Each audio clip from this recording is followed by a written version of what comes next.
26 November 2008 रोजी दहशतवाद्यांनी मुंबईवर केलेल्या हल्ल्यामध्ये पोलीस दलातील अधिकारी आणि कर्मचारी तसंच हजारो सर्वसामान्य नागरिकांना आपले प्राण गमवावे लागले होते। आज मुख्यमंत्री एकनाथ शिंदे यांनी मुंबई पोलीस मुख्यालयातील शहीद स्मारकाला पुष्पचक्र अर्पण करून या शहीदांना विनम्र अभिवादन केलं। यावेळी या हल्ल्यात शहीद झालेल्या पोलिसांच्या कुटुंबियांनाही भेटून त्यांनाही त्यांनी आधार दिला। यावेळी उपमुख्यमंत्री देवेंद्र फडणवीस, उपमुख्यमंत्री अजित पवार, मुंबईचे पालकमंत्री दीपक केसरकर, मुंबई उपनगरांचे पालकमंत्री मंगलप्रभात लोढा, मुंबई पोलीस आयुक्त विवेक फणसाळकर आणि पोलीस तसंच राज्य प्रशासनातील वरिष्ठ अधिकारीही उपस्थित होते। कशिश पार्क येथील सिद्धिविनायक मंदिरात काल संध्याकाळी 6:30 वाजता महाआरतीचं आयोजन करण्यात आलं होतं। महाराष्ट्राचे मुख्यमंत्री एकनाथ शिंदे पुन्हा एकदा मुख्यमंत्री पदावर विराजमान व्हावेत यासाठी प्रार्थना करण्याच्या उद्देशानं हा कार्यक्रम आयोजित करण्यात आला होता। या कार्यक्रमाचं आयोजन माजी नगरसेविका नम्रता भोसले जाधव आणि माजी नगरसेवक विकास रेपाळ यांनी केलं होतं। त्यांनी नागरिकांना मोठ्या संख्येनं उपस्थित राहण्याचं आवाहन केलं होतं। त्यांच्या आवाहनाला उत्कृष्ट प्रतिसादही मिळाला। या महाआरतीत महिला आणि पुरुष मोठ्या संख्येनं सहभागी झाले होते। भक्तगणांनी एकनाथ शिंदे यांच्या उज्ज्वल भवितव्यासाठी आणि महाराष्ट्राच्या प्रगतीसाठी सिद्धिविनायकासमोर प्रार्थना केली। या महाआरती दरम्यान सिद्धिविनायक मंदिर भक्तिभावानं उजळून निघालं होतं। उपस्थितांनी महाराष्ट्रातील स्थिर आणि विकसित नेतृत्वासाठी एकनाथ शिंदे यांना पुनश्च मुख्यमंत्री करण्यासाठी एकमुखानं विनंती केली। या भक्तिमय कार्यक्रमामुळे परिसरात उत्साहाचं वातावरण निर्माण झालं होतं। उपस्थितांनी अशा प्रकारच्या उपक्रमांच्या माध्यमातून समाजात सकारात्मकता पसरवण्याचं महत्त्वही यावेळी अधोरेखित केलं। कामाचा परतावा नागरिकांनी मतांद्वारे दिलेला आहे आणि आता आपण सगळेजण साकडं घालत आहात करताय। मला असं वाटतं की संबंध महाराष्ट्रभर जे महायुतीला यश मिळालं या दैदिप्यमान यशाचे जर शिल्पकार कोण असतील तर ते आदरणीय मुख्यमंत्री एकनाथ शिंदे साहेब आहेत। कारण लाडकी बहीण योजना असेल किंवा विविध कल्याणकारी योजना असतील नव्हे तर शासन आपल्या दारी असेल। मला असं वाटतं लोकसभेच्या निवडणुकीनंतर जी काही मरगळ पसरली होती कारण महायुतीच्या कमी सीट आल्या होत्या, महाविकास आघाडी असं वाटत होतं की महाविकास आघाडी जरा फॉर्ममध्ये असं वाटत होतं, पण त्या कालखंडामध्ये खऱ्या अर्थानं जर महाराष्ट्राची धुरा कोणी सांभाळली असेल, जर महायुतीची धुरा कोणी सांभाळली असेल तर ती नामदार एकनाथ शिंदे साहेबांनी सांभाळली होती। अगदी मला पायाला भिंगरी लावून संबंध महाराष्ट्रभर त्यांनी केलेले दौरे असतील, त्यांनी केलेलं काम असेल, हे आज लहान मुलांच्या तोंडावरती शिंदे साहेबांचं नाव आहे। ह्या लाडक्या बहिणी तुम्हाला मी एक सांगतो, एक मेसेज टाकला की अगदी 5व्या मिनिटाला येतात।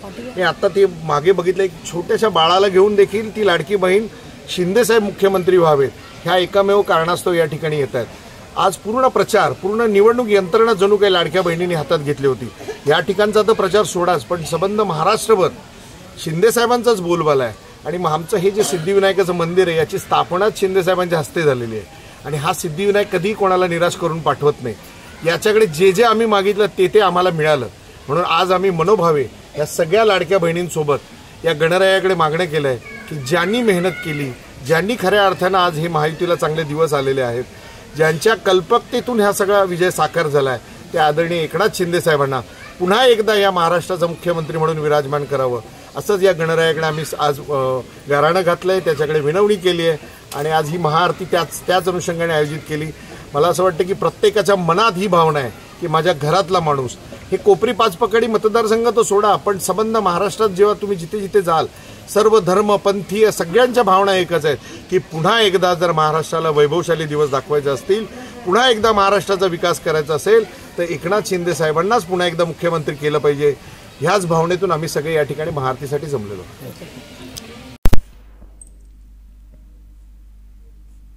ठाण्यातील कोटनाका परिसरात असलेल्या संविधान चौकात आज संविधानाचं वाचन जनसेवक आमदार संजय केळकर यांनी केलं। ठाणे शहराचे जनसेवक आमदार संजय केळकर यांनी आज संविधान दिनानिमित्त भारतरत्न डॉ. बाबासाहेब आंबेडकर यांच्या पुतळ्यास पुष्पहार अर्पण करून यावेळी अभिवादनही केलं। 26 नोव्हेंबर भारतीय संविधान दिन म्हणून संपूर्ण देशात मोठ्या उत्साहात साजरा केला जातो।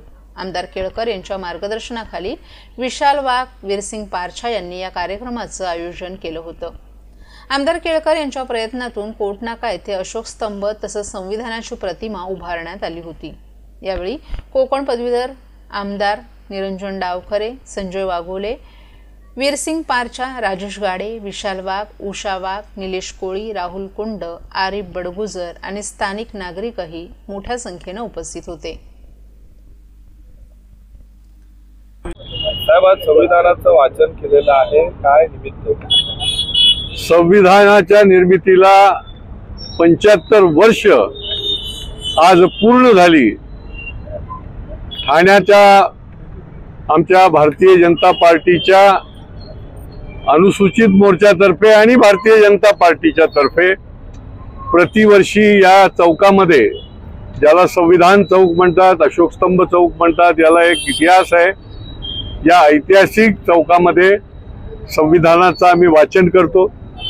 खरं म्हणजे ही फार फार मोठी देशाला दिलेली फार मोठी ताकद आहे या संविधानाची. देशाचं स्वातंत्र्य, समता, बंधुता आणि न्याय याकरता संविधानाच्या माध्यमातून या देशातल्या गरिबाला ताकद मिळाली आहे, सर्व घटकांना ताकद मिळालेली आहे आणि परिपूर्ण अशा प्रकारचं हे संविधान 75 वर्ष या देशाला प्रगतीकडे नेतंय. जगामधला सर्वात मोठी लोकशाही जी आहे ती या संविधानाच्यामुळे या देशामध्ये आपल्याला बघायला मिळते आणि यामुळे 75 वर्ष पूर्ण झाली आहेत आणि पुढच्या काळामध्ये भारतीय जनता पार्टीचा हा संकल्प पण आहे ठाण्यामध्ये की या संविधानाला 75 वर्ष पूर्ण झाल्याबद्दल पूर्ण वर्षभर या संविधानाच्या निमित्ताने काम आणि कार्यक्रम करणे. संविधान हे कोणीही बदलू शकत नाही आणि त्याच्या संबंधी कोणी अशा प्रकारचं भाष्य करणं हे देखील खरं म्हणजे उचित नाही आणि त्याच्यामुळे ही संविधानाची पूजा आहे आणि ही पूजा दैनंदिन रोज करणं हे देखील प्रत्येक भारतीयाचं कर्तव्य आहे असं मला वाटतं. नाही, निश्चितपणे या देशामधल्या लोकांच्या मनामनामध्ये याविषयी आदर आणि आत्मीयता आहे. जागृती निर्माण करणं महत्त्वाचं असतं आणि ती देखील जागृती आम्ही निर्माण करत आहोत. देशाचे प्रधानमंत्री पहिल्यांदा ज्या वेळेला प्रधानमंत्री पदावर ते खुर्चीत बसले त्यावेळेला संसदेच्या पायरीला नमस्कार करून, डोकं टेकून, संविधानाच्या प्रतीची पूजा करून त्यांनी देशाच्या नागरिकांना आश्वस्त केलं, विश्वस्त केलं की या संविधानाला समोर ठेवून मी देश चालवेल. आणि त्यामुळे निश्चितपणे या देशामधली 140 कोटी जनता जी आहे ती संविधानाच्या बद्दल निश्चितपणे पुढच्या काळात देखील आत्मीयता. महाराष्ट्रातील भगिनींना आधार देणारी राज्य शासनाची मुख्यमंत्री माझी लाडकी बहीण योजना. या योजनेअंतर्गत अल्प उत्पन्न गटातील 21 ते 65 वयोगटाच्या भगिनींना मिळणार दरमहा 1500 रुपयांची मदत. अर्ज करण्यासाठी 31 ऑगस्ट 2024 पर्यंत मुदतवाढ. कुटुंबाचं वार्षिक उत्पन्न 2.5 लाख रुपयांपेक्षा कमी असलेल्या महिला पात्र. कुटुंबाकडे पिवळं किंवा केशरी रेशन कार्ड असल्यास उत्पन्नाचा दाखला आवश्यक नाही. पांढरं रेशन कार्ड असेल किंवा रेशन कार्ड नसेल तर कुटुंबाचं वार्षिक उत्पन्न 2.5 लाखांपेक्षा कमी असल्याचा दाखला आवश्यक. योजनेसाठीचा ऑनलाईन अर्ज नारी शक्ती दूत ॲपवरून किंवा पोर्टलवर भरता येईल. ज्या भगिनींना ऑनलाईन अर्ज भरता येत नसेल त्यांच्यासाठी अंगणवाडी, ग्रामपंचायत, वॉर्ड ऑफिस, सेतू सुविधा केंद्रामध्ये किंवा आशाताई बचत गटाच्या CRP यांची मदत उपलब्ध. आता आपल्याला अभिमानानं म्हणता येईल, सुखी आणि सुरक्षित आहे माझी लाडकी बहीण.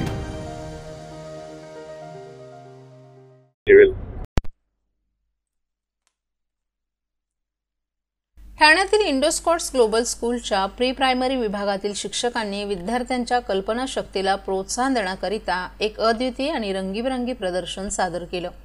या अनोख्या कार्यक्रमात विविध विषयांवरील सर्जनशील प्रदर्शनानं पालक आणि विद्यार्थ्यांना मोहून टाकलं. या प्रदर्शनामध्ये विविध आकर्षक विषयांचाही समावेश होता. हंगाम या विषयाद्वारे निसर्गाच्या बदलत्या रूपांचं सुंदर सादरीकरण यावेळी करण्यात आलं.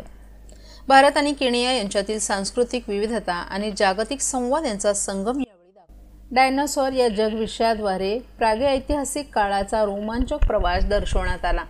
निरोगी आहार सवयीच्या माध्यमातून आरोग्यासाठी योग्य आहार निवडण्याची प्रेरणा देण्यात आली. प्राणी या विषयातून प्राणी जगताचे अद्भुत दर्शन घडवण्यात आलं. सौरमाला या विषयाद्वारे अवकाशातील अद्भुत रहस्यांचा शोध मांडण्यात आला. या प्रदर्शनासोबतच मुलांसाठी खेळांद्वारे शिक्षण देणारे विविध उपक्रम घेण्यात आले होते. मॅडम, आज एक वेगळा संकल्प या ठिकाणी आयोजित केलेला आहे. मुलांना खेळाच्या माध्यमातून शिक्षण देण्याचा प्रयत्न केला जातो. काय सांगता? हो, आजच्या आमचा हा दिवस खूप उत्साहाने भरलेला आहे आणि खूप स्पेशल आहे हा दिवस, कारण 23 नोव्हेंबर हा दिवस गाजला जाणार आहे. या दिवशी आम्ही आमच्या इंडोर स्कॉट्स मध्ये edu play, the joy of learning, exhibition, cum fun, cum learning, hands on learning, experiential learning हे ठेवलेलं आहे. या माध्यमाने मुलं खेळतात आणि शिकतात. जर त्यांना हे सिच्युएशन दिलीच नाही की खेळण्याची, तर ते कसं शिकणार? म्हणून हा फन आहे, गेम्स आहेत आणि वेगवेगळे सेक्शन्स ठेवले आहेत. तुम्ही बघणार तर मायसेल्फ पासून सुरू होऊन सीझन्स आहेत, व्हेरियस सीझन्स, त्यानंतर फार्म ॲनिमल्स, एक्वॅटिक ॲनिमल्स त्याची टीम ठेवली आहे. सोलार सिस्टीम एवढं सुंदर बनवलं आणि त्या निमित्ताने आपण तसा गेम अरेंज केलेला आहे. अजून आम्ही इंडिया आणि Kenya, our India, incredible India आणि various different countries like Kenya, we have kept all the artifacts here and games here and children are enjoying. Please visit this, it's a wonderful event, don't miss it. Thank you.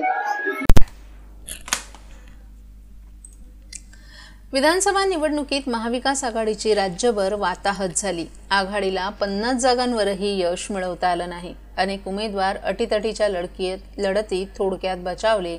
मात्र दुसरीकडे मुंब्रा-कळवा मतदारसंघात राष्ट्रवादी काँग्रेस शरदचंद्र पवार पक्षाचे उमेदवार जितेंद्र आव्हाड यांनी दणदणीत विजय मिळवलाय. जितेंद्र आव्हाड यांनी 1,57,147 मतं मिळवत नजीब मुल्ला यांचा तब्बल 96,000हून अधिक मतांनी पराभव केला.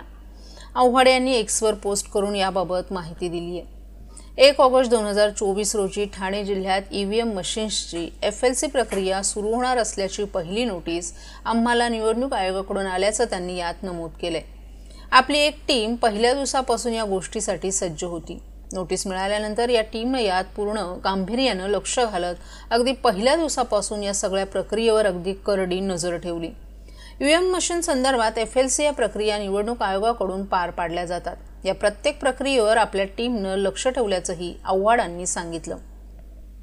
अगदी ईव्हीएमच्या वाहतुकीवरही आमचं लक्ष होतं. दरवेळी ईव्हीएम एखाद्या ठिकाणावरून दुसरीकडे हलवण्यात येणार असतील तर त्या सगळ्या गाड्यांच्या मागे या टीममधील लोक आपल्या गाड्या घेऊन निघायचे. हे करताना ECI योग्य ते प्रोटोकॉलही पाळत आहेत की नाहीत यावर देखील त्यांचं लक्ष असायचं आणि काही गडबड असल्यास आपल्या लक्षात आणून द्यायचं, असंही आव्हाड यांनी म्हटलं आहे.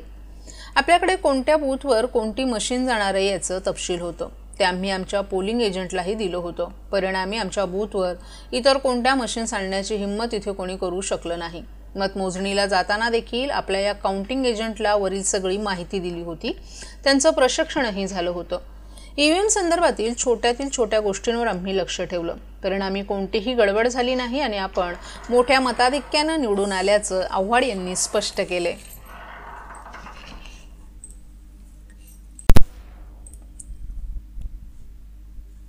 भारतीय संविधान दिनानिमित्त आज ठाणे महापालिकेच्या वतीनं संविधान दिन साजरा करण्यात आला. भारतीय संविधानास 75 वर्ष पूर्ण झाल्याच्या निमित्तानं देशभरात संविधान अमृत महोत्सवी वर्ष साजरं करण्यात येत आहे.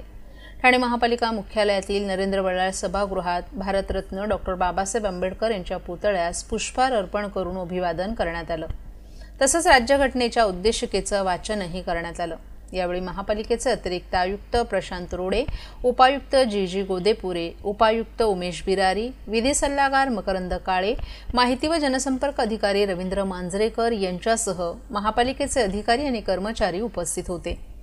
त्याचप्रमाणे ठाणे जिल्हाधिकारी कार्यालयाजवळील कोटनाका येथील भारतरत्न डॉ. बाबासाहेब आंबेडकर यांच्या पुतळ्याला पुष्पहार अर्पण करून अभिवादन करण्यात आलं.